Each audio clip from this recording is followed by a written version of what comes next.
Welcome to the SSI Orbit Podcast, a forum that explores everything pertinent to digital trust. And I'm your host, Mathieu Glaude.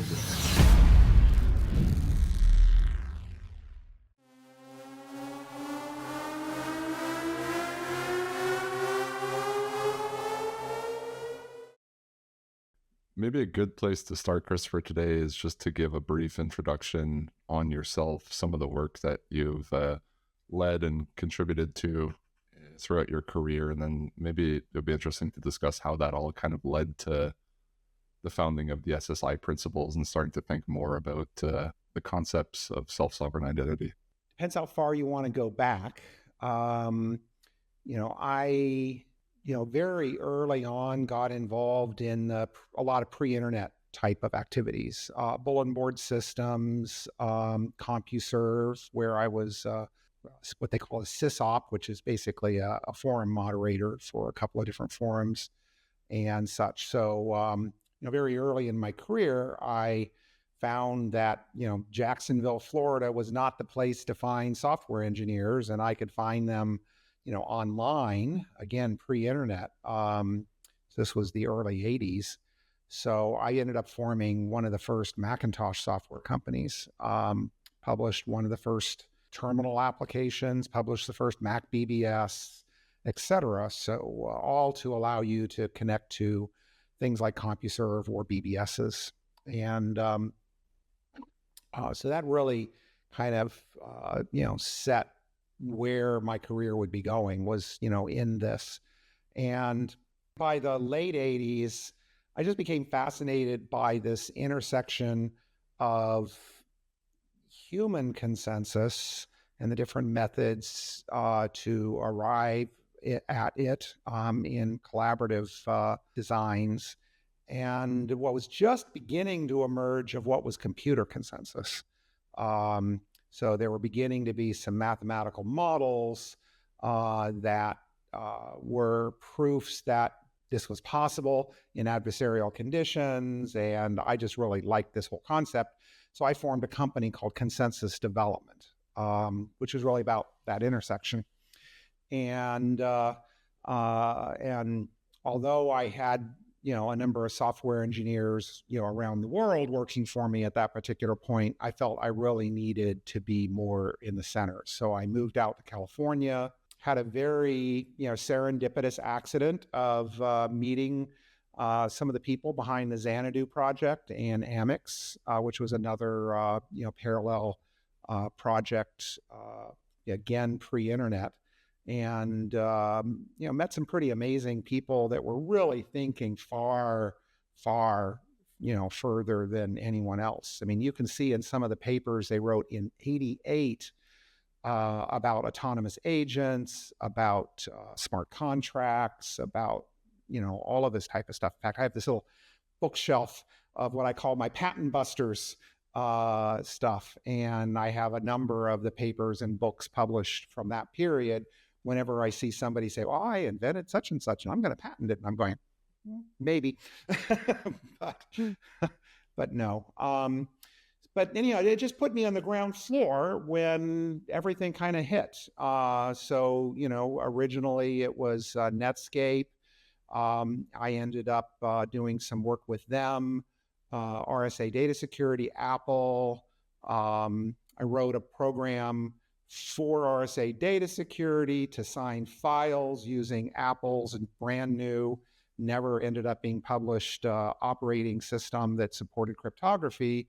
And it was called VeriSign, which they ultimately say, "Hey, that's a great name for a company. Let's spin off VeriSign." So I wish I'd gotten some stock options rather than consulting fees back then, but it put me on the ground floor. I ended up being the only company that could license RSA patents other than RSA data security.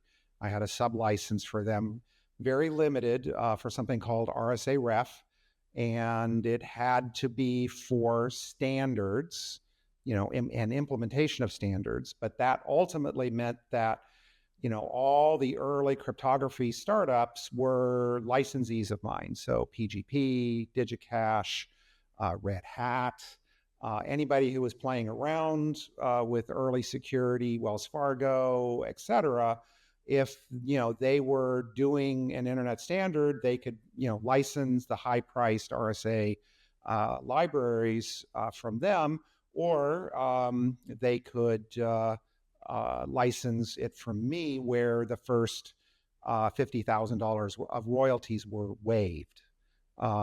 So pretty much all the shareware, all of the early things had to be, if you wanted to be able to sell it in any form or make any money off of it in any form, you had to get you would typically come to me first. And if you did really well, you would eventually just, get the more advanced package. But that ended up just allowing us to leverage into the roots of a number of different things. We wrote SSL Ref, which was a implementation of the Netscape design of SSL. That was the very first commerce servers, but we all recognized the weaknesses of it. It was basically designed. Well, in fact, you never see it was SSL 1.0 was never deployed. I think it was broken the same day that it was, presented at a cryptography conference. So 2.0 kind of was a hack. Companies like Microsoft and others were basically going, oh, this is a wonderful opportunity for us to dominate the internet by embracing and extending. So, Microsoft had their typical embrace and extend, I think it was called PCT, and my memory may be off because that was a while ago, and others. And we said, no, we need to do this right. We need to do a good, open standard. We really, really need to think at the fundamental level at, what it needs, and, not be locked into just an incremental upgrade of SSL 2.0.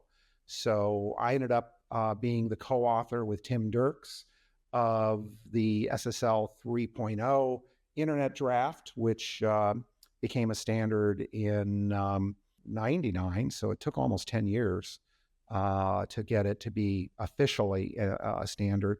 But by that point, it was effectively the standard. All the various parties had been brought together, and some of my chops from the other half of consensus development, which was how do you collaborate, how do you bring people together, were very useful. So I was able to bring, Netscape and Microsoft to the table and kind of go, hey, you guys, this is all going to end up being owned by Visa and MasterCard if you guys don't begin to cooperate. And we were able to work out a deal. The SSL got dropped as a name because Microsoft thought that was too associated with Netscape, and we renamed it TLS. And that's what is now the world's dominant security standard for data in transit. And, trillions of dollars worth of commerce have been done over it. I then, of course, did the TLS reference implementation, and then we had the TLS plus commercial implementation. And, ultimately a company called Certicom, which was the pioneer of elliptic curves, decided to that they needed to be in this area. There were a lot of advantages for elliptic curves because it would work on much lower powered devices like the Palm Pilot 7, if you remember that. Had a little tiny antenna that you would open up, and you couldn't really run RSA on it. It was too slow, but you could run elliptic curves. So we wrote the first elliptic curve libraries and such. And I was CTO, and part of my job was, what's the future here? So having already worked with DigiCash and other companies, I tried to work on some very early microtransaction software. So this would be 2000-ish. Hired very innovative thinkers like Nick Szabo and others to help us out. But of course, then the stock market crashed in 2001. So ultimately, they cut the budgets. We were no longer working on that. We were also stymied that the best technology for doing this was held by two patent holders that were very recalcitrant. One was the patent holder for time patents, which fundamentally is Merkle chains. So you really couldn't do anything with Merkle proofs or any of that without them saying, "Well, we want 5% of gross." And then an Israeli university associated with Israeli government had some other patents around something called the Schnorr signature, which in my opinion was the most elegant and clean way to solve a lot of these types of problems. And ultimately, they said, yeah, we want 5% of gross revenues, which no way, you can't do that. Nobody really licensed either of those patents for anything practical until they expired in 2008 or so, which in my opinion is one of the reasons why Bitcoin came out in 2008, 2009, which was you really couldn't legally do it before then. And I was not involved in it because this was in the process of when I was leaving. We had to find an alternative to Schnorr, and ended up doing an El Gamal based. El Gamal was at that point, I had been CTO of, or maybe chief scientist of Netscape, but he did ECDSA, which is a hack, and we're still paying the price for being able to have software with that particular form of cryptography, all because that Israeli patent was never able to be licensed. So I've been in that whole area from the very, very beginning.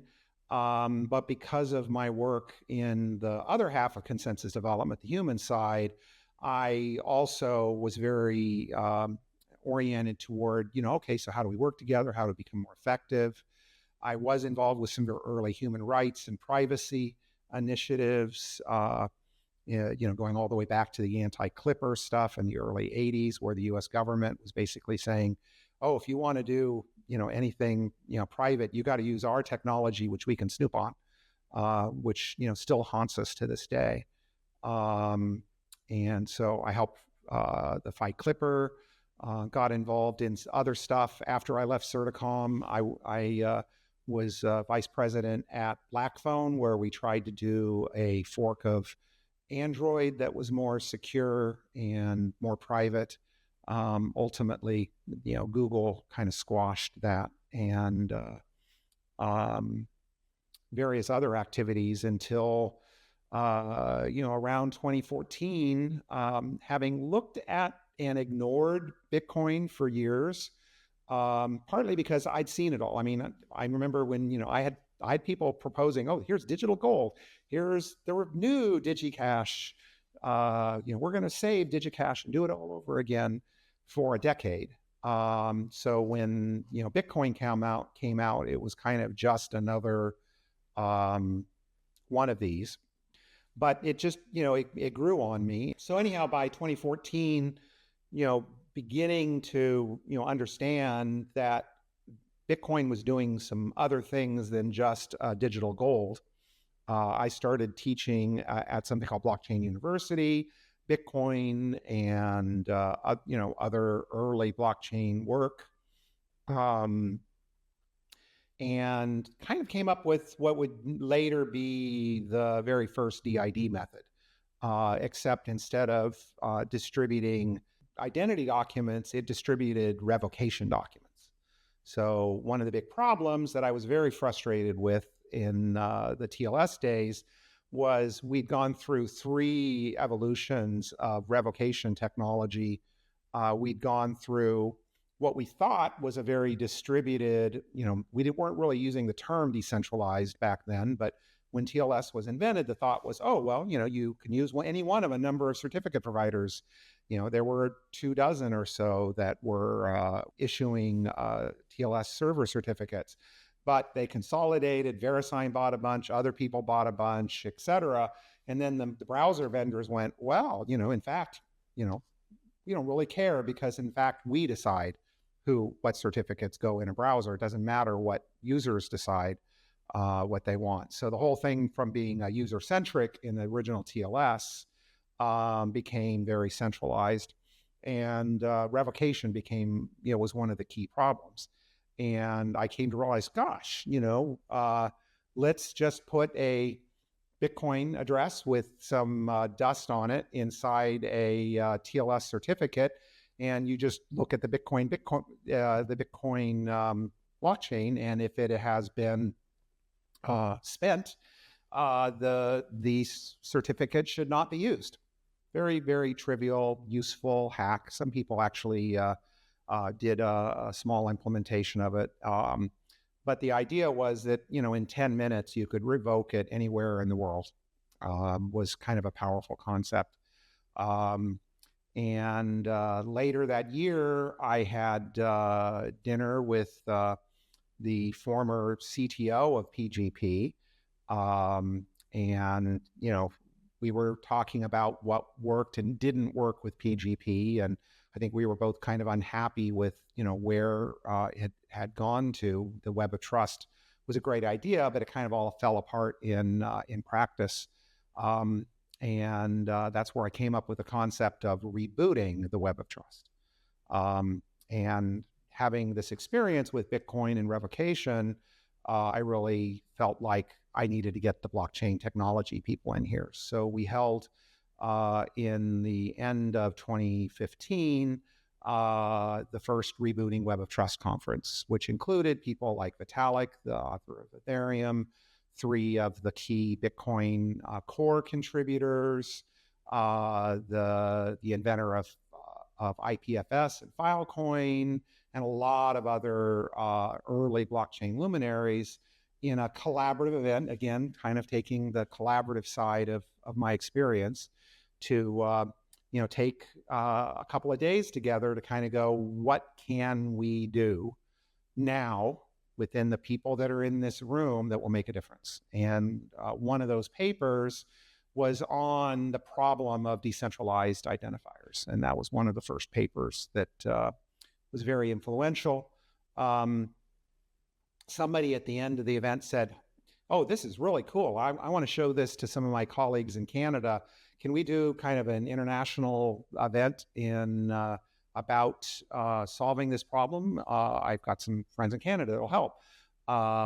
And we said, sure. Next thing we know, we get a call from him about 3 months later saying, I've booked the United Nations. And we're going, wow, this is not what we expected. And so I became, one of the organizers for the first UN conference on digital identity, ID 2020, in 2016. We basically decided to do the second Rebooting Web of Trust in combination with it. So it was a big international event with ambassadors and luminaries and whatever for one day. And then all the technology people went to try to, how do we do this? And we dragged as many of the people who actually were on the ground to do so. So, for instance, there was this thing called the refugee use case that had been, briefly brought up, but not really studied at the first rebooting. Well, this just became a really hot topic for everybody. And we actually had people who were dealing with refugees and real identity problems all at that second Rebooting Web of Trust event in New York City. And that just really led to an explosion. We ended up, deciding that the decentralized identifier was one of the core things that we needed to implement, along with revising some early work on verifiable credentials to take advantage of it.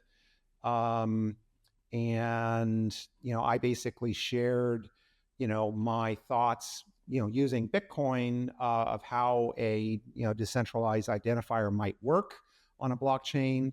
That ultimately became BTCR, which was, really the first blockchain-based DID. At the third rebooting, we actually, hacked up an implementation of it and made it work. And, that just led every 6 months to more rebooting events. And ultimately, we found the best place to move it from after rebooting Web of Trust as kind of a steward for this technology to move it to the W3C because it had better intellectual property protection and was legally in international standards organization, and that gives certain protection for larger organizations to avoid conflict of interest and collusion type of problems by having it under an international standards body. And then, of course, it ultimately did become an international standard, and I'm one of the co-authors. I have so many different directions I could go in based on all the experience that you just shared here, but maybe since you finished off talking about decentralized identifiers, I do want to come back to principles that we need to take into consideration when designing systems for humans. I think it's a large topic on its own, but maybe before we dive into that quickly, I would like to fast forward from decentralized identifiers coming about in 2016 or so, as you described, and we fast forward today, 9 years later. When you reflect back, are you as optimistic about decentralized identifiers today? Do you feel like they've matured in the right direction, the wrong direction? We're seeing all sorts of different architectures for implementations of, I'll put it, quote, the decentralized identity systems today. Some are advocating for decentralized identifiers as the standard to be used in implementations of those. Some are going for other types of identifiers. So if you look back today from 2016, how do you feel like the decentralized identifier standard has evolved, and are you happy with where it's at and where it's going? Well, I think we have to go back to 2016 and talk about that. So, again, if we talk about the very first rebooting, where we had all of these early blockchain innovators there, there was a strong emphasis on privacy issues. A number of Bitcoin Core people that had left Bitcoin in fear of that they would be prosecuted for writing code, which in fact we've seen in recent years where people have been prosecuted for writing code, and other issues. And then, of course, I came in with a very collaborative process which is what we use to run these events, and coming from kind of this mixed perspective of, being both doing cryptography and cryptographic protocols, but also like, how do people use them? How do people work? And it was really clear to me coming into initially the consensus conference, which was like 3 weeks before the ID 2020 event, and other things that, things were kind of getting out of control. And we'd seen this before. I, in the 80s had been involved in the groupware movement, which, was, a wonderful concept. The original definition was intentional group processes plus software to support them. So I thought it was really important in the 80s. It was intentional group processes and then software to support them. But then Lotus came along and basically said, well, we're groupware, and it's just software to support things, but we're really not going to talk about the intentional group processes part. So I'd seen this happen before. And I'd also seen the, re-centralization that happened with TLS. I think everybody who was involved in TLS was basically saying, oh, this is going to be a fair playground. We don't want Microsoft or Visa or MasterCard or these big parties to dominate this. Anybody can host a web server. Anybody can do, an RSS feed. You don't have to worry about all of, this stuff all being taken over by the big companies. And, but, by 2015, it was clear that had broken.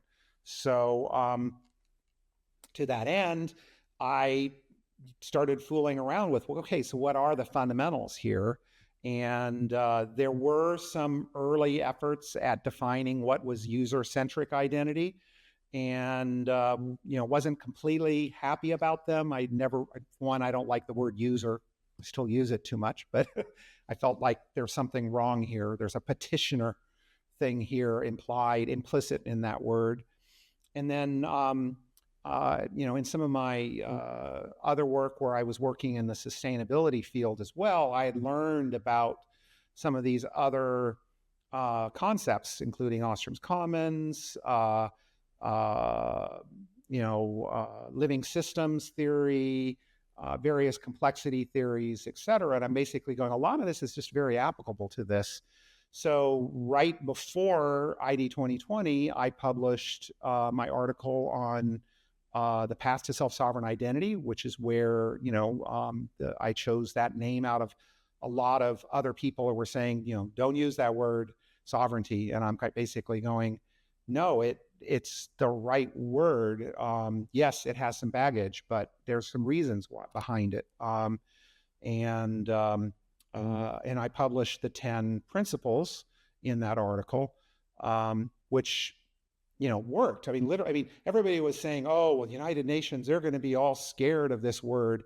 But no, very quickly, the same day that I announced and talked about self-sovereign identity, we started having ambassadors and senior UN officials beginning to go, oh, we understand sovereignty and we understand the problems of sovereignty. Something we deal with every day in the United Nations. So this idea of self-sovereignty, gosh, that really fits into the human rights and what we're trying to do to help refugees, et cetera. So it resonated very fast. But I really did feel like my 10 principles were the beginning. And I think at every rebooting for the next 4 or 5 rebootings, I said, hey, let's go back and update these principles. And, several times we made little stabs at it, but it never happened. And it's kind of been the principles that the industry as a whole, said these are what we want to do. We can't define self-sovereign identity in a sentence or even a paragraph, but these 10 principles do a pretty good job of saying what we're trying to do. So now we come to, 10 years later, and 9 years later, it'll be 10 years next year. And, I'm looking at a lot of the activities that are going on, a lot of the sort of engineering compromises that were made. And, we're not getting the traction that I thought we would by this point. And in fact, really coming to realize in the last year that, DIDs and VCs could completely lose entirely, even though they were incrementally better than what some of the federations that were being done at the time. We were seeing the rise of the mobile driver's license and MDL and, the technologies behind it as a fairly centralized model for doing digital identity. And it was, winning, in the United States, in Europe, and elsewhere. And, I'm basically going, why is it winning? And I'm going, well, part of it is, everything that was valuable about self-sovereign identity in the expediency of, oh, well, let's do DID web because it's easy. We can kind of do it now. Well, yeah, we know it's not decentralized, but it's just a playground. It's just going to let us get started. Now is becoming, a de facto standard, and without the principles. And thus we're not different enough from the centralized approaches of others. And that basically is part of why we're losing. Seems like a lot of these major technological innovations that fundamentally change society and the way we do things comes from the bottom up, where you'll have groups of innovators that will just be working on something and they don't have the same incentives as if they're working for a government or large corporations that need to do what they need to do for their business models. Do you think that's one of the drivers maybe of why you think it's not going in the right direction, just because those that are pouring money into this to try to create digital transformation around identity and data and claims, a lot of it is coming from the governments and the large enterprises that don't necessarily align with some of those principles. Like, is that a fair statement? Because even something like Bitcoin that you've been talking about, like that's completely massive societal disruption, innovation. It didn't come from a top 500 corporation. So I don't know. I mean, you asked in, early on, you said, well, there's the China model, and then there's the market-driven model, and then there's the EU rights-driven model. And, to a certain extent, my problem is that all of those models have centralization at their core, including the rights-driven model. So let's talk, obviously, China, state-run enterprises, state control, and all the different things that we're seeing. And they're basically now selling their social credit systems to other countries, and we're gonna, we'll see how that all shakes out. And then we have obviously the market-driven ones, where we have billionaires that basically made their billions by being a centrality.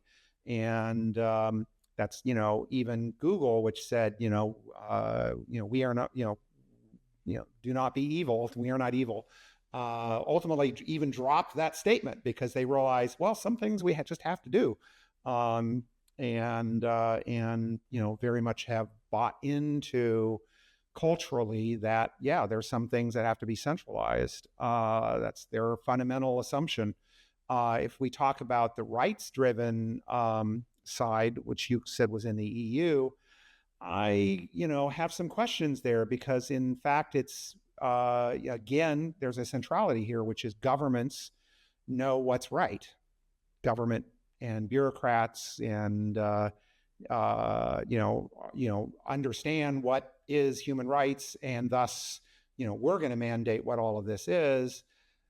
But there's some historical lessons from Europe that basically show this isn't always true. So, I wrote a series of articles about what happened in Holland and France during World War II, which is where the first, personal identity systems were invented, and very, very different results. Where Lentz in the Netherlands, his dream of being able to have, the paper man, which was, had been proven during the Depression as being a very powerful way of, making sure that governance was keeping people employed and fed, was one of the first things that were attacked by and captured by Hitler. I think it was 3 days after the invasion in the Netherlands that they basically took over all the civil archive buildings, in particular the one in Amsterdam. And Lentz was told, well, you have to keep on working, and when he just kept on making it better and better and better. And 75% of the Jews died in Netherlands, an historically it was not an anti-Semitic country. It's actually where lots of people who were threatened in other countries went to the Netherlands because they were a good country to be in if you were Jewish. But because of over-identification, because of a regime change, 75% of the Jews died. You put this in contrast to France, where you had a very similar person named René Carmille, who was in charge of the Vichy personal identity systems, who both basically drug his feet, actually sabotaged in some cases other aspects of the digital identity system because he didn't trust the Germans. And as a consequence, 25% of the Jews died there, in a country that was known to be anti-Semitic. So very, very different results. But ultimately, René Carmille was found out and, was sent to the death camps himself and died there. So we've seen what happens when you have, too much control in a single authority in Europe, and we're forgetting those lessons. I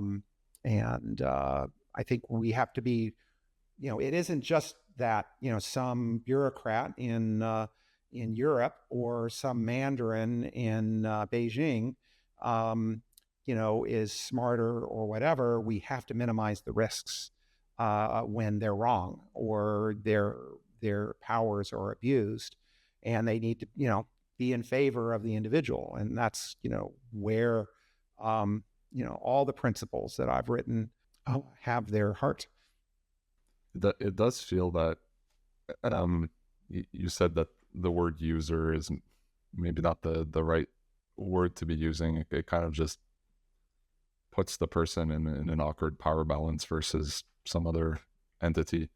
And I feel also when we think about some of the laws that are going into practice, like we talk about data privacy laws, there's a lack of focus on the human, and that gets us maybe back to human rights. But I feel like these lenses are not the right lens, because then we don't even know what we're talking about when we start talking about data, like data privacy law. What is data about?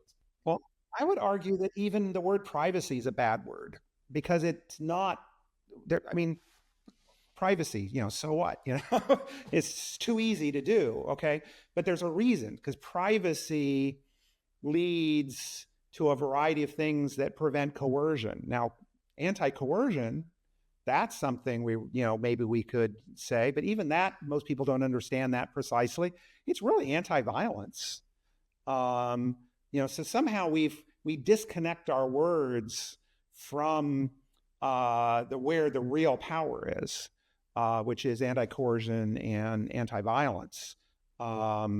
That makes it, we don't really need privacy. Nobody's asking for it. Nobody's paying for it. Well, we've already lost it. So I don't know. I think and there's a whole bunch of other places that are like that. I also think our laws, if we look at in particular the United States, almost all of digital identity is around either contract law or property rights law. So it's like your digital identity is stolen from you. You should be owed something for the use of your personal data because you own it. We see a lot of that type of language in our things. And I would even say the European model, which is not strictly in that sense around privacy, has some similar types of problems in that it's really kind of around contract law, and contract law has, very interesting roots. I feel like there's some possible answers in agency law. With agency law, you're basically saying, hey, I'm an individual and I have rights, and I give them to you to work on my behalf with very strong agency limitations on what you can and can't do with that. And, I've been one of the people that's been promoting, thinking more about agency law and some of the other kinds of law that are beyond, the conventional way, and have made some strides in Wyoming as part of a subcommittee that I was on. We basically define digital identity in terms of authority, which is an agency law term. So basically, it's where you have principal authority over things, and that could be used in the future as more laws evolve to allow for a different way to approach things. It's not that when someone say steals a key from you or steals your digital identity, it's not just that you may have some harm in dollars that you can go sue and say I have to prove that they've cost me millions of dollars. Well, they didn't really cost me millions of dollars. They cost me $100 to restore my ID or whatever. But what they really did was that they took authority from me. They jailed me in a digital sense for a period of time, without my permission, without my authority, without my rights. And they should be punished for that. Just as if somebody came to your house and dragged you away in their car. This is the digital form of that. And that does not require you to demonstrate, the dollars in harm if you wanted to, get a remedy for that. So that's one clue. Obviously, I think there's a lot of things in human rights, some of which needs to be clarified. We're seeing, well, it's another whole topic. We can save it for another part of this talk, which is the right to transact. Which I think is implied but not explicit in international law. Yeah, why don't we get into that? Because I'm also wondering, with these centralized, controlled identity systems that have existed in different nation states, and we rely on nation states as the authority for personal identity in a lot of cases. With the transformation towards digital, if the centralized identity systems were already not aligned with human rights, is it like, does it even get worse with what we're doing in digital, or is this like a lot of the same that just continues? Like, so maybe this ties into like with these new systems that we're building, or seems like digital identity is just, it's an extension on an existing system that's still going to be there. How do we make sure it enhances human flourishing and doesn't diminish human flourishing? And so I guess we could get into the values and the right to transact, but I'm wondering how, like, if with where the digital identity space is going, is it just making things worse than they already were, as they were already centralized? Yeah, I personally believe it's going in that direction. Would it have been worse with, a federated system, or, a system, dominated by, Apple and Google, which is the current winner as far as I can see? I think a DID VC, even with all the limitations of it, now at least is a little bit better. But is it good enough? No, we're not there. And part of it is that we're not willing to dive deep into the hard problems. There's a lot of hidden patterns in how we interact on a day-to-day basis that are not expressible and are becoming more and more locked down in our digital world to become binary. So, I have a whole article on the idea of, progressive trust being kind of the natural way humans interact with each other. And for that matter, the way companies even interact with each other, nations interact with each other, which is, it isn't a binary. You trust them, you don't trust them. No, it's a progressive in a variety of different contexts. Apple is fairly certain that when they do a contract with a Chinese corporation, that Chinese corporation will deliver, that device on a ship in such and such a time. There's a certain amount of trust that has evolved there. But Apple doesn't trust them in other areas. So, it isn't even like, it's all about context too. But that means we have to understand our context. We have to understand what the risks are in our contexts. And so that's what I call the, level 0 of progressive trust, is understanding what is our contexts and what are our risks within each of these contexts, and where are these contexts entangled and not. That's a big exercise. It's not easy. And then you go up from there and go, okay, so how do we begin to declare some of these types of things? I have a certain amount of social capital that I've gained because of my writings and how I continue to say the same things over years and years. But those are purely,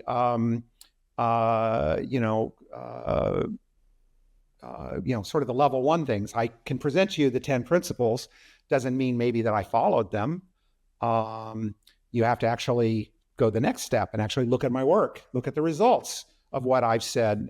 You have to verify those. And then I have to verify that within the context of a commons, which has, and there are many commons and there are different sizes of commons, et cetera, because what is needed for, a handshake contract between you and I may be fine for a lot of the different things that we do together.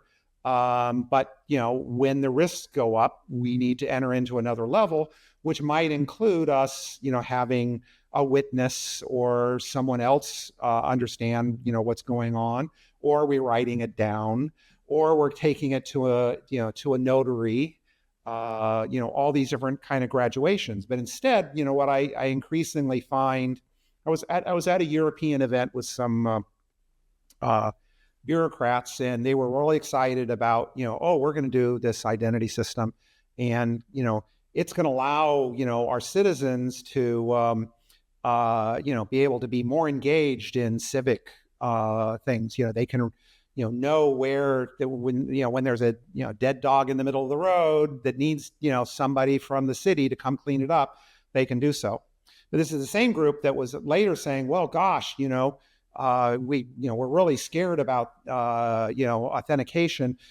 Should we be having biometrics for everything? And so does that, they're not connecting those two dots of, does that mean you have to have a biometric ID in order to report that, there's a problem in your neighborhood, that, that the government has said we're responsible for taking care of these problems? No, I don't think that's necessary. And, there's certainly a trend of, over-identification, very clear. It's like they are asking you, you're kind of sometimes forcing you into that consent, but it is asking you. But then we have all of these forms of correlation that are, under, the more overt ones. They're the covert ones. And that's one of the other things that kinds of scares me as someone who, does a lot of work in the cryptography of cryptocurrencies and things of that nature as well. The paranoia that we legitimately have on things like side channel attacks and correlation risks and things of that nature is entirely ignored. I've several times gone to say, hey, there's a whole industry that spent the last 15 years figuring out how to do this better. Why don't we apply some of those lessons to the same kinds of keys that we use in our technology? And they go, no, we're just going to trust the browser company to store our keys. We're going to do this all in the browser, those kinds of things. And I'm like, oh my God, we already know there are millions, if not hundreds of millions of dollars of losses in browser keys, in various kinds of cryptocurrencies. Why are we trusting that for our identity as well? And then there's, all of our internet providers. There's, all the various covert methods that correlation can happen.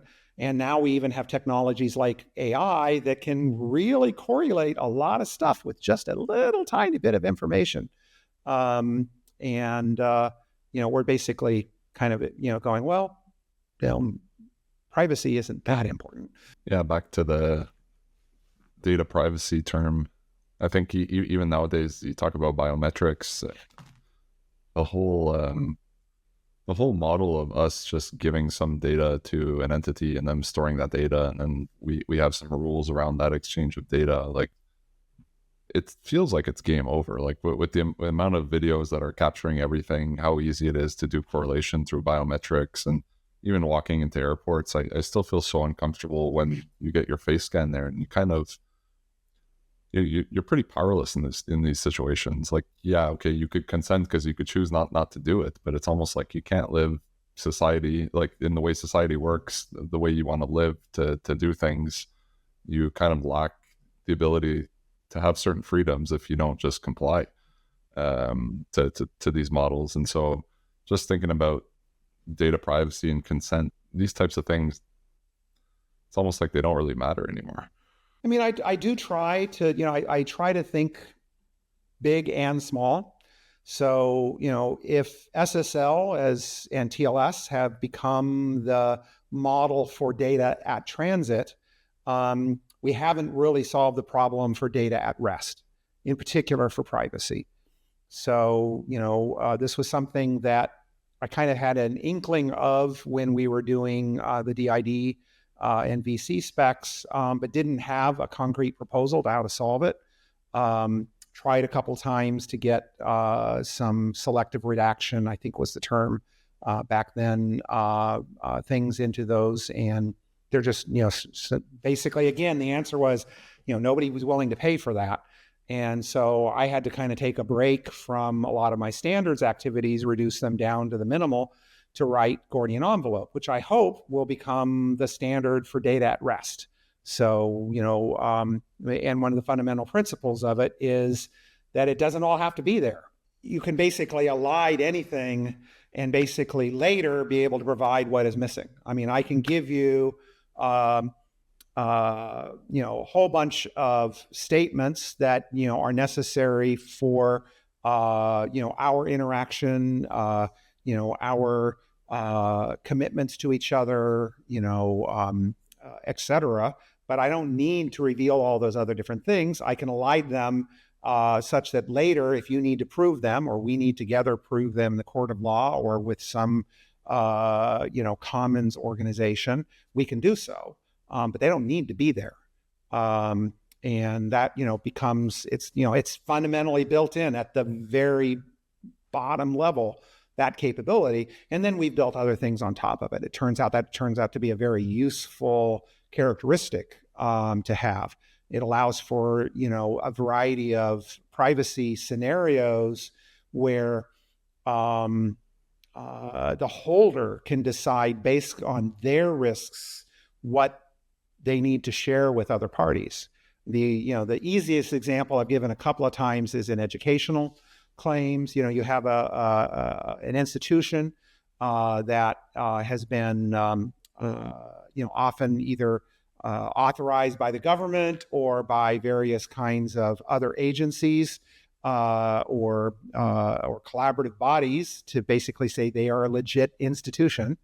And then they basically have various processes that you go through to be able to get your degree or a program that says you know how to use that high-tech laser welder, all the safety processes, and you've been tested on and all that. So you are now able to get a job as a welder with this particular laser fusion device. But they also know a lot of other stuff about you because they've collected money from you. You've been to various of their events. You've done stuff in person. You've had various tests done. They know a lot about you. The employer doesn't need to know about that. And what they can do is they may need to know some of that. So the college, the institution, whatever the educational body is, can package this up and give everything to you that it has about you. And then when you go to the employer who basically says, hey, I've got jobs for laser fusion welders, you can basically go, well, I can prove I have been certified, and have the safety training and the knowledge and whatever from an accredited institution, but you don't need to know my name. You don't need to know, anything about me until you're ready to either interview me or employ me. Later, when you basically say, hey, we'd like to do an interview, why don't you come on by? I might give you, something that allows me to enter in to your offices. I may present some other different information. And then if you actually give me a contract, I may, then reveal additional information, all of which can be authenticated or, the risks reduced by information that the educational institution has about me. But now we've got another party. We have this employer who has all this information. Maybe they want to go to an insurance company and say, to a general contractor and say, hey, we have the staff to be able to do this, this laser welding contract you want us to do. They don't want to give, here's the 5 people and their names so that they can be poached by another company. They just want to be able to prove that we have 5 people satisfactory for the job who have the training that is necessary to be able to do this. And then maybe the general contractor wants to present that to an insurance company to basically say, in aggregate, between all of these different job functions in here, we have the sufficient training for you to be able to give us a good rate on our insurance. So there's like 5 levels of elision that happen in that. And we don't make that easy right now. We have all these things are these big atomic objects. We can't do that cleanly. You can with elision, sometimes called selective redaction. Is viewing this trusted, or I would call it trusted because that's a word I'll try to stay away from. And I guess using the word self in the term self-sovereign identity is probably pretty nice, because then when you talk about trust, it really is based on context, based on oneself, based on one's risk tolerance, previous experiences, all sorts of different things. But is there an element of all this that needs to be a common good? And it doesn't look like it is today, with large companies providing a lot of the infrastructure we use. I think there's been movements to develop open source protocols and standards and stuff like that that could be used. It's just the way they get implemented, or maybe lose touch with some of these human rights principles that we talk about. But how could we tie in some of Ostrom's principles? You mentioned that briefly before, where there's been a lot of research done around common goods. And from what I've read in governing the commons, it's all physical common public goods, which are restricted to, and the ones that succeed are kind of restricted to a smaller geographic area, and the people that are involved in it, whether it's like forestry or fishing, those activities really matter for their well-being and the well-being of their families and their future and stuff like that. And there's a lot of different principles that were identified that lead to successful governance and management of public goods, and being able to have proper enforcement and verifications and stuff like that. It feels like all of this like self-sovereign identity, massive thing that we're talking about, is it even possible to achieve this stuff without really getting more granular and having smaller systems that are able to self-manage, where the individuals have the context, they have the right incentives to do so? How do you tie in some of the learnings, I guess, from Ostrom's principles with common public goods to all of this conversation today around the future of digital identity? Yeah. So, I mean, I really admire the Ostrom Commons principles. I think, when I wrote the initial self-sovereign identity principles, and I've written a couple of other things around principal authority and what are some of the principles, how those principles apply to self-sovereign identity. There's actually a rewrite of the self-sovereign identity principles given principal authority and agency law, which ends up actually adding 4 more, which I thought was kind of interesting. It gives a different lens on things, but I also use them, I admire that work. But I would say it's not just for physical goods. I think that there have been a number of papers since the Nobel Prize winning paper where Ostrom has contributed for other kinds of systems. I've also been involved in some community type of systems where if you actually look about why the community works, and then you look through the lens of the Ostrom Commons, you go, oh, that's why the community worked. That's why that ended up actually functioning and such. So, I mean, I think one of the key things that is in her principles is, the first principle is, what are the boundaries and who's authorized to use within those boundaries, which basically is, who is, involved, who is affected by the decisions that we make. What are the boundaries of the larger environment where other people are maybe less affected by those decisions? And then that means, our next step is we need to make the costs proportional, and we have to truly understand the costs, because oftentimes costs are hidden. We learned a lot about that from the sustainability movement, where, there's all different kinds of costs that, because we don't measure, we don't pay for.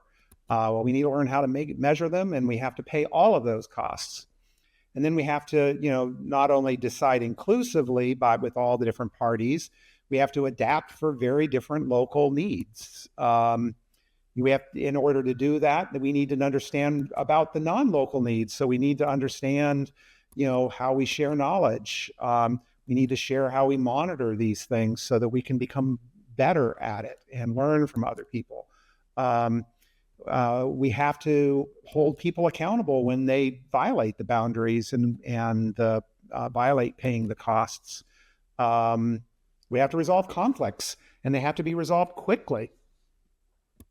And then, I'm basically walking you through the systems. And then when you finally get up to the top, you go basically, there are different sizes of groups. Groups behave differently at different sizes. People behave within different size groups in different ways.